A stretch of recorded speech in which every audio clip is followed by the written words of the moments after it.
Promovimi i Universitetit Luiç Gurekuçi ishte temë e diskutimeve mbledhjen e Senatit Akademik. Rektori Toni Ngjuraj tha se puna ka nisur me prezantimin e paketave në çdo gjimnaz të rajonit, nga Ulqini deri në Tropoj. Ne kemi ndërmarrë një tur intensiv nëpër gjimnazet e Veriut dhe Verilindjes së vendit, megjithatë kemi nisur nga Ulqini në Tuz deri në Tropoj, natyrisht nga Laçi në Lezhë, në Rreshen, në Rubik, në Krum, në Kuks dhe kudo tjetër.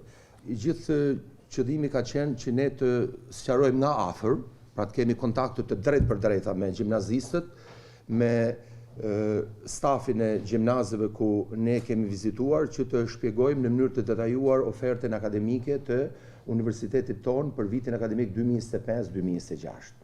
Studentët duhet të rikthehen në konvikt, tha Ngjuraj, kjo për shkak edhe të plotësimit të kushteve nga ana ndërmarrjes dhe krijimit të disa shërbimeve lehtësuese, siç janë mensa apo biblioteka. Kemi nisur një dialog intensiv me shoqërinë trajtimi i studentëve SHA. Mendoj që është shumë e rëndësishme. Ne duhet bindim maturantët që studenti të kthehet në konvikt. Në kuadër edhe të çeljes së disa kapitujve me Bashkimin Evropian, tashmë pushtetet vendore kanë detyrime ndaj universitetit. Është detyrim, janë hapur edhe kapitujt, siç ju e dini, po në kuadër të negociatave me BE-n, dhe është një detyrim, pra që kanë pushtetet lokale të kenë partneritet me institucionet arsimit lartë.